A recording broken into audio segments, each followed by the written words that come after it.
नमस्कार, आप देख रहे हैं जन टीवी और मैं आपके साथ आकांक्षा पारिक। खबरों की शुरुआत से पहले एक नजर हेडलाइंस पर।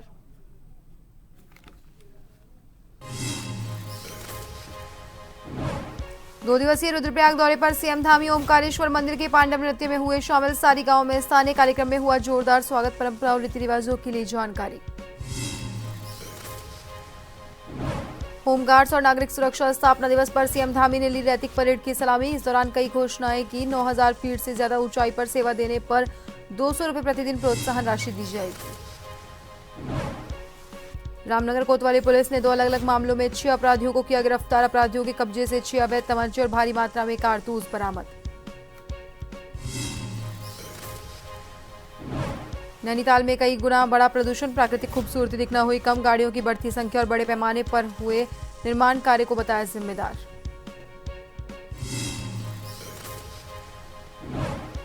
और प्रदेश में बारिश के साथ ठंड बढ़ने की चेतावनी। सीएम धामी ने सभी जिलाधिकारियों को दिए जरूरी दिशा निर्देश। रैन बसेरों में ही हो पर्याप्त सुविधाएं। जरूरतमंद लोगों को रजाई और कंबल भी करे वितरित।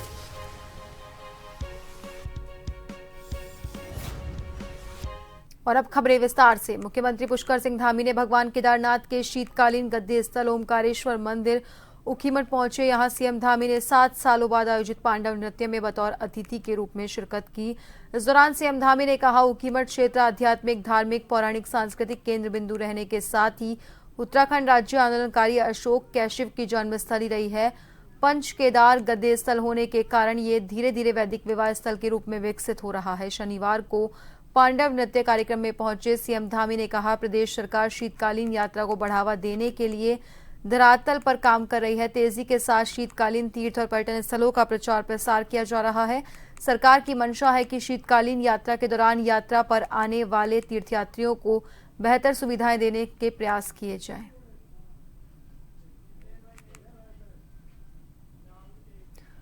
दो दिवसीय जनपद भ्रमण पर पहुंचे मुख्यमंत्री पुष्कर सिंह धामी ने पर्यटक गांव सारी पहुंचकर स्थानीय परंपराओं, रीति रिवाजों की जानकारी ली। उनके पहुंचने पर ग्रामीणों में भारी उत्साह देखने को मिला। ग्रामीणों को उम्मीद है कि सीएम के सारी गांव पहुंचने से सारी गांव के ही पर्यटक स्थल देवरिया ताल और तुंगनाथ घाटी को नई सौगात मिलेगी।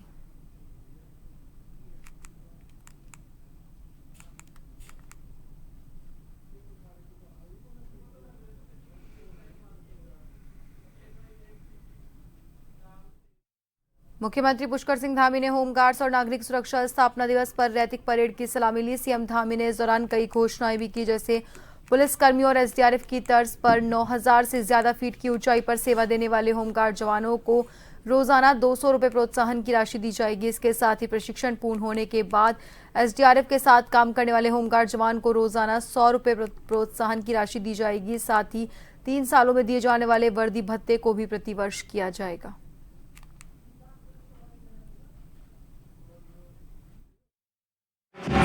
अधिकारियों को सबको मैं बहुत बधाई देता हूं, उनके पारिवारिक जनों को भी बहुत शुभकामनाएं।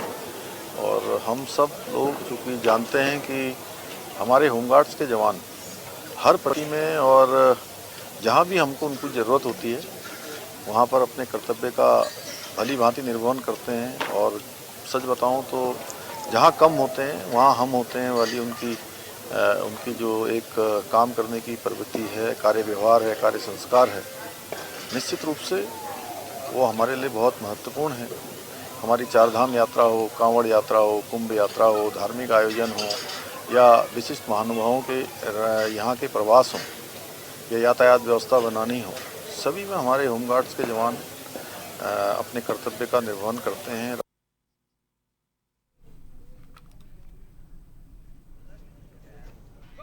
मुख्यमंत्री पुष्कर सिंह धामी ने शनिवार सुबह देहरादून रवाना होने से पहले अपने पैतृक आवास पर स्थानीय जनप्रतिनिधियों से भेंट वार्ता की और स्थानीय जन समस्याओं को सुना। इस दौरान सीएम ने एकत्रित कार्यकर्ताओं से भी मुलाकात की। मुख्यमंत्री ने जन समस्याओं के निस्तारण हेतु संबंधित अधिकारियों को निर्देशित भी किया। मुख्यमंत्री को देहरादून रवाना होने से पहले लोहिया हेड़ स्थित हेलीपैड पर गार्ड ऑफ ऑनर दिया गया, जिसके उपरांत मुख्यमंत्री धामी अपने निर्धारित कार्यक्रम में शिरकत करने के लिए देहरादून रवाना हो गए।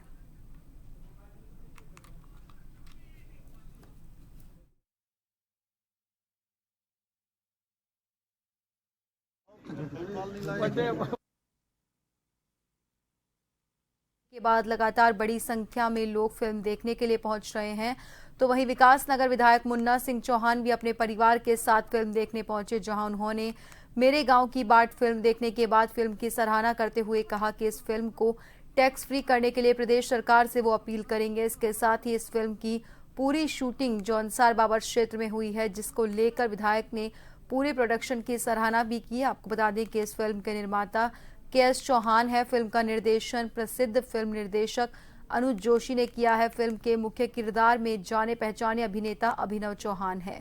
अभिनव चौहान बॉलीवुड के युवा अभिनेता हैं और जौनसार के ही रहने वाले हैं। फिल्म में जौनसार बावर की पूरी लोक संस्कृति को बेहतरीन तरीके से दिखाया गया है।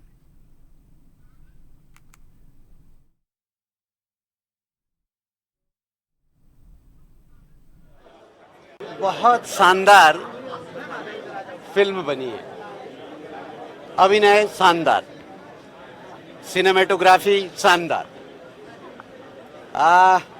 किरदार बहुत शानदार, मैसेज बहुत strong, full of fun, entertainment. जो पहली फीचर फिल्म है मेरे गांव की बात, सेंट्रल मॉल में मुझे आज पारिवारिक मित्रों के साथ देखने का मौका मिला है और फिल्म देख के मुझे लगता है कि जिस उद्देश्य के लिए, जिस मैसेज को समाज में देने के लिए ये फिल्म बनाई गई है, हमारी संस्कृति, हमारी परंपराएं, हमारा जो कल्चर है, उसको हमने आगे आने वाली पीढ़ी को, जो कि मेरे ख्याल से मुझे लगता है कि कहीं अपनी संस्कृति से दूर होता जा रहा है, उनको मैसेज देने के लिए इस फिल्म बनाई गई है।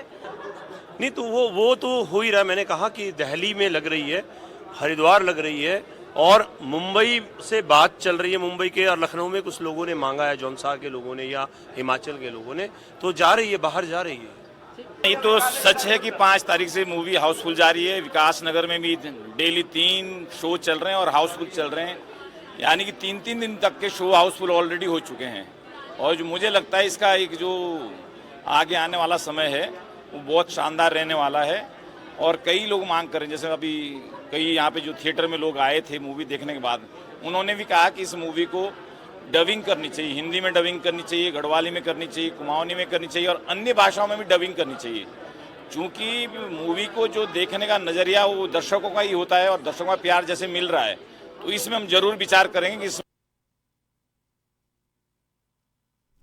जनपद में बढ़ती आपराधिक गतिविधियों पर अंकुश लगाने के लिए पुलिस अधीक्षक सरिता डोभाल ने साइबर से संबंधित साल में 500 शिकायत दर्ज कर प्राप्त हुई, जिसमें 370 शिकायतों का निस्तारण किया गया है। उन्होंने आगे कहा कि इससे नशे पर अंकुश लगाने पर विशेष ध्यान दिया जाएगा और जनपद में ऑनलाइन ठगी के शिकार होने से हर आम व्यक्ति के साथ जन जागरूकता अभियान चलाया जाएगा।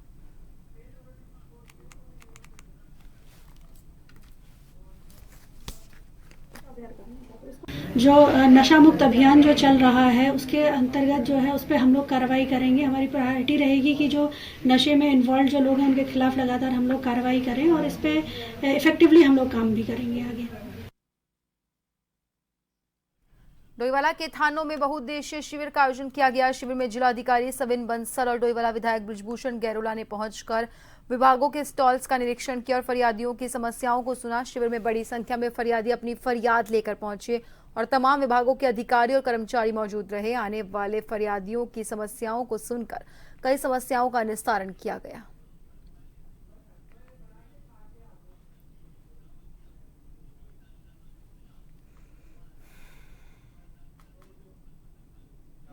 बहुउद्देशीय शिविर भी हमारा एक फोरम है आउट ऑफ मैनी। जैसे हमारे जनता दर्शन है, फील्ड इंस्पेक्शंस हैं, फील्ड विजिट्स हैं। बहुउद्देशीय शिविर उसमें से एक एनहांस पब्लिक फोरम है जहाँ पे हम सभी सुविधाओं को एक प्लेटफॉर्म पर लाकर उनके डोर स्टेप्स पर जितनी हमारी government services, schemes, plans, programmes चल रहे हैं उसमें उनको सुगमता लाते हैं, उनका एक्सेस बढ़ाते हैं, जिससे जो हमारा पब्लिक ट्रस्ट है हमारी गवर्नेंस के प्रति, हमारे इंस्टीट्यूशंस के प्रति, उसमें इजाफा हो। जो एक फीडबैक लूप होता है, पब्लिक कनेक्ट होता है with the government, with the administration, वो इस तरह के शिविरों से बढ़ता है। कि सबसे पहले तो मैं डीएम साहब का धन्यवाद करता हूँ, आभार प्रकट करता हूँ उनका कि इस क्षेत्र में शायद ये पहला बहुउद्देशीय शिविर होगा जो इस बड़े स्तर पे आज लगा हुआ है और यहाँ की जनता उनकी हमेशा आभारी रहेगी। माननीय विधायक जी भी हैं, उनका भी मैं आभार प्रकट करता हूँ कि उन्होंने ये पहल की है। यहाँ पर जो मूलभूत समस्याएं हैं, एक पिछले अगस्त के महीने आपदा आई थी सिरवालगढ़ में। उस आपदा के दौरान वहाँ पर पेयजल लाइनें, सड़कें, खेतीबाड़ी सब चौपट हो गई थी। हमने अधिकारियों को कई बार सूचित करा। उस समय की जो डीएम साहिबा थी, उनसे वहाँ का मैंने मौका मुआयना करवाया, लेकिन वो आज तक समस्याएं ही जस की तस है। पानी का जो प्राकृतिक जल स्रोत है, सरकार बड़े बड़े दावे करती है प्राकृतिक जल स्रोतों को बचाने का, लेकिन वो जल स्रोत हमने कई बार उसमें अधिकारियों के संज्ञान में बात डाली, लेकिन उन्होंने वो आज तक नहीं खोला। और फिलहाल के लिए रुकेंगे एक छोटे से ब्रेक के लिए।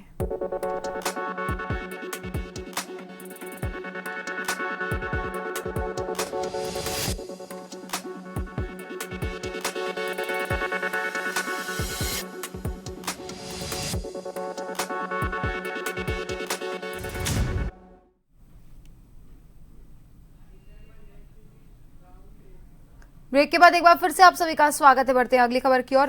अग्रवाल को रुड़की नगर निगम का चुनाव प्रभारी बनाए जाने को लेकर भाजपा जिलाध्यक्ष कार्यालय पर उनका जोरदार स्वागत किया गया, जहां जिलाध्यक्ष शोभाराम प्रजापति ने कहा कि इस बार जनवरी महीने में निकाय चुनाव होने की संभावना है और रुड़की नगर निगम का मेयर भाजपा का ही कैंडिडेट बनेगा। तो वहीं रुड़की चुनाव प्रभारी रवि अग्रवाल ने भी कहा कि इस वक्त बीजेपी की लहर है और यही एक ऐसी पार्टी है जो सभी वर्गों का विकास कर रही है, इसलिए इस बार भाजपा प्रत्याशी ही रुड़की से परचम लहराएगा। रवि मोहन अग्रवाल तो निगम रुड़की के हैं, बाकी हमारे जितने भी निकाय के हैं सभी के प्रभारी नियुक्त कर दिया भारतीय जनता पार्टी ने। आज उनका स्वागत और सभी का परिचय के दृष्टि से आज की बैठक थी, और ये भी एक था कि अपने कार्यकर्ताओं को ये बताने का कि भाई जब हमारे प्रभारी नियुक्त किए तो चुनाव शुरुआत चुनाव का अंदाज तो दिसंबर लास्ट और जनवरी में हर हाल में हो रहे हैं। दिसंबर 22 से दिसंबर से 25 दिसंबर तक शुरू हो जाएंगे, जनवरी तक समाप्त। भारतीय जनता पार्टी कितने दम हो? भारतीय जनता पार्टी का दम को उनको पूछने की जरूरत होती है। माननीय नरेंद्र मोदी से माननीय पुष्कर सिंह धामी तक, योगी धामी कोई हो, ऐसा कहीं लग रहा है कि भारतीय जनता पार्टी की दम कम ना हो। तो जब समय आएगा तो कैंडिडेट भी डिक्लेयर होगा और मजबूर कैंडिडेट डिक्लेयर होगा, जीतने वाला कैंडिडेट डिक्लेयर होगा। और ये चुनाव जो है हमारे प्रतिष्ठा का चुनाव है और इस चुनाव को हम जीतेंगे। प्रदेश में हमेशा एक मिथ्या थी कि हमेशा एक बार भाजपा एक बार कांग्रेस, मिथ्या टूटी ना, तो ऐसे यहाँ की मिथ्या भी टूटी। रामनगर कोतवाली पुलिस ने 2 अलग-अलग मामलों में 6 अपराधियों को गिरफ्तार किया है। अपराधियों के कब्जे से पुलिस ने 6 अवैध तमंचे और भारी मात्रा में कारतूस बरामद की है। पुलिस के मुताबिक सभी आरोपियों के खिलाफ कार्रवाई करते हुए उन्हें कोर्ट में पेश करने की कार्रवाई की गई है।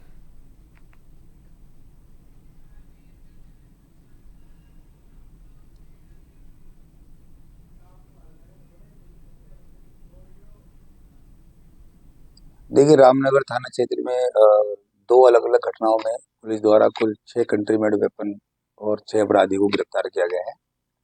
और इसमें जो ये अपराधी हैं बहुत ही शातिर अपराधी हैं और 2 यहाँ गैंग बनाकर काम करते हैं। पूर्व में इनके विरुद्ध गंभीर धाराओं में अभियोग पंजीकृत हैं।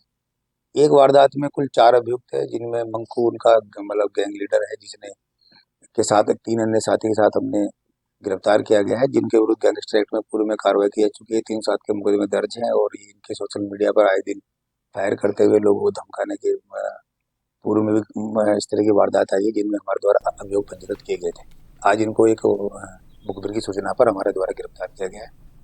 एक अन्य घटना में 2 लोग हमने और गिरफ्तार किए हैं, जिनसे भी हमारे द्वारा अवैध तमंचे बरामद किए गए हैं। उनके संबंध में भी आपराधिक इतिहास के बारे में जानकारी की जा रही है। हाल में उत्तराखंड के नैनीताल में प्रदूषण काफी बढ़ा है और इसकी वजह से वहां की प्राकृतिक खूबसूरती दिखनी कम हो गई है। क्या कहना है एक्सपर्ट्स का, इस रिपोर्ट में देखिए। हाल में उत्तराखंड के नैनीताल में प्रदूषण काफी बढ़ा है। इस वजह से वहां प्राकृतिक खूबसूरती दिखनी कम हो गई है, जिनके लिए नैनीताल दुनिया भर में मशहूर रहा है। ये जानकारी पर्यावरण के जानकारों ने दी। यहाँ रहने वालों ने भी इस बात की तस्दीक की। वे बताते हैं कि प्रदूषण की वजह से बर्फ से ढकी हिमालय की चोटियां दिखने का समय पहले के मुकाबले कम हुआ है। बताया गया कि ये गाड़ियों की बढ़ती संख्या और बड़े पैमाने पर होने वाले निर्माण का नतीजा है। पहले से यहाँ की अगर हम कहें आबोहवा बहुत ज़्यादा अच्छी हुआ करती थी। यहाँ से हमें नवंबर से मार्च तक का हिमालय का बहुत अच्छा व्यू आता था, जिसमें पंचाचूली, नंदा घुंटी, नंदाकोट, त्रिशूल ये सारे माउंटेन्स आप देख सकते थे। लेकिन अब पिछले साल से अभी आज ही के दिन हमने पिछले साल जो फोटो ली थी उसमें और आज में ज़मीन आसमान का फ़र्क है।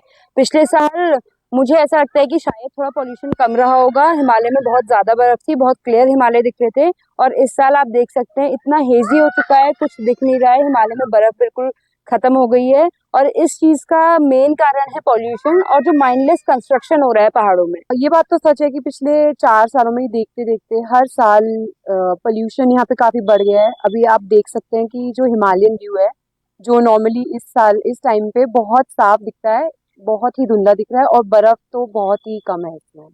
और एक सबसे बड़ा कारण यही है कि उत्तराखंड में एकदम बहुत ज़्यादा माइंडलेस कंस्ट्रक्शन हो रहा है। हमारे आसपास हर दूसरे दिन एक नई साइट, नया होटल बन रहा है। कई लोगों ने सरकार से अपील की है कि हालात बेकाबू हो उससे पहले नए निर्माण पर फौरन प्रतिबंध लगाएं। सबसे पहले तो जो बहुत ज़्यादा कंस्ट्रक्शन पहाड़ों में हो रहा है, कंक्रीट कंस्ट्रक्शन जिसको हम कहते हैं, उस पे बैन लगना चाहिए किसी भी हाल में, क्योंकि पहाड़ों की मिट्टी अगर आप उत्तराखंड के कोई भी पहाड़ ले लें, किसी भी पहाड़ी जगह पे चले जाएं, वहाँ की मिट्टी बहुत ज़्यादा क्या कहते हैं स्ट्रांग नहीं होती है, बहुत वीक होती है, जो कि इतना कंक्रीट झेल नहीं पाती है। 2022 में जो आपदा आई थी, रामगढ़ क्षेत्र में ही आई थी, बहुत लोगों की मौत भी हुई थी उसमें। लेकिन उस उतनी बड़ी आपदा के बाद भी गवर्नमेंट ने ना कोई इसके प्रति कोई भी अपना नहीं लिया, स्टेप नहीं लिया और अभी भी माइंडलेस कंस्ट्रक्शन यहाँ चल ही रहा है। कुछ लोगों का कहना है कि निर्माण पर रोक के अलावा गाड़ियों से होने वाला प्रदूषण भी तत्काल कम करना जरूरी है। जो हमारी विभिन्न पहाड़ों पर सीएनजी बसेस नहीं चढ़ रही हैं, या इलेक्ट्रिसिटी द्वारा चार्ज किया हुआ व्हीकल्स नहीं जा रहे, पर्यटक बहुत ज़्यादा अब आ रहे हैं। तो जो पर्यटक बहुत ज़्यादा आ रहे हैं और वो अपने पेट्रोल डीजल की गाड़ियों से आ रहे हैं, बसेस भी चल रही हैं, कई सारी प्राइवेट बसेस चल रही हैं जो कि प्रदूषण का मापक को तैयार, जो कि मानव को फॉलो नहीं कर रहे हैं और फिर भी वो पहाड़ों पे जा रहे हैं, जिससे और वायु को प्रदूषित कर रहे हैं। आंकड़ों के मुताबिक 2 दशकों में यहाँ का वायु प्रदूषण कई गुना बढ़ा है। नैनीताल में 2006 से ग्रीन हाउस गैसों पर नजर रखी जा रही है। पर्यावरण के जानकार बताते हैं कि तब से प्रदूषण काफी बढ़ा है। यहाँ पे हम लोगों ने जो ऑब्जर्वेशन 2006 से शुरू किए, तो इसमें हमने ग्रीन हाउस गैसेस का और जो शॉर्ट लिव्ड गैसेस या पॉल्यूटेंट, उन सबके ऑब्जर्वेशन शुरू किए 2006 में। और हिमालय रीजन में पहली बार ऑब्जर्वेशन शुरू किया। तो आपको बताएं, जैसे हम ग्रीन हाउस गैसेस में, इसमें जो CO2 का हम ऑब्जर्वेशन करते हैं, मीथेन का ऑब्जर्वेशन करते हैं, नाइट्रस ऑक्साइड जो N2 उनका ऑब्जर्वेशन करते हैं, सल्फर हेक्साफ्लोराइड SF6 जो सबसे ज्यादा खतरनाक गैस है उसका, इन सब की मात्रा बहुत ज्यादा यहाँ पे बढ़ी हुई हमने ऑब्जर्व की है। जैसे एग्जाम्पल के लिए CO2 को हम ऑब्जर्वेशन कर रहे हैं अगर, तो CO2 का ऑब्जर्वेशन 2006 में शुरू किया, उसकी मात्रा करीब 360 ppm थी। आज की डेट में यहाँ पे 2024 में इसकी मात्रा 410 से लेकर 420 ppm आ गई है। तो जो ये 50 से 60 ppm बढ़ी है, इसका इफेक्ट देखने को मिल भी रहा है। जानकारों ने चेतावनी दी है कि अगर निर्माण काम पर रोक नहीं लगा और गाड़ियों से होने वाले प्रदूषण पर फौरन लगाम नहीं कसा, तो नैनीताल की नाजुक पारिस्थितिकी को स्थायी नुकसान हो सकता है। लक्सर के शिव चौक पर स्थित रुद्र महादेव शिव मंदिर पर दिन रात खड़ी तपस्या कर रहे फूलगिरी महाराज की तपस्या आगामी 13 दिसंबर को एक विशाल भंडारे के साथ पूर्ण होगी। आपको बता दें कि लक्सर में रुद्र महादेव शिव मंदिर पर रहने वाले फूलगिरी महाराज देश में अमन चैन बना रहे हैं और इसके लिए वो 84 दिन की लगातार तपस्या कर रहे हैं।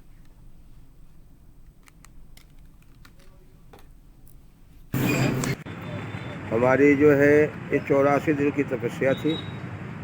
84 दिन की तपस्या चलती हुई आज पूर्ण होने को आ रही है। 13 तारीख में हमारे पूर्ण तपस्या हो रही है। 13 तारीख को पूर्ण तपस्या है। हमारे सभी साधु संतों को, सभी भक्तों जगतों को निमंत्रण है। 13 तारीख में विशाल भंडारा का आयोजन है। बीच में रामायण का पाठ भी होगा, रामायण भी पढ़ी जाएगी और 13 तारीख का हमारा पूरा पूर्ण विश्वास की राजधानी देहरादून में 12 दिसंबर से 15 दिसंबर तक वर्ल्ड आयुर्वेद सम्मेलन परेड ग्राउंड में आयोजित होने जा रहा है। 10वें वर्ल्ड आयुर्वेद कांग्रेस एंड आरोग्य एक्सपो के लिए 54 देश से करीब 6000 से ज्यादा डेलीगेट्स शामिल हो रहे हैं। वर्ल्ड आयुर्वेद सम्मेलन की खास बात ये रहने वाली है कि आम जनता को आयुर्वेद पद्धति के निःशुल्क स्वास्थ्य परीक्षण की सुविधा दी जाएगी। उत्तराखंड में पहली बार ये सम्मेलन आयोजित हो रहा है। देखिए, हमारा प्रदेश योग और आयुष की धरती है और यहाँ पर इस प्रकार का सम्मेलन निश्चित रूप से राज्य के साथ साथ पूरे आयुष पर विश्वास करने वाले, आयुष को हम लोगों ने देखा है कोरोना महामारी के समय में किस प्रकार से वो हम सब लोगों के लिए कारगर साबित हुआ है। एक मील का पत्थर यहाँ का ये सम्मेलन होगा, जिसके रूप से एक बड़ा मंथन यहाँ पर होगा। उस मंथन से जो अमृत निकलेगा वो सभी के लिए एक अमृत का काम करेगा। और फिलहाल के लिए बुलेटिन में इतना ही। बने रहिए जन टीवी के साथ। नमस्कार।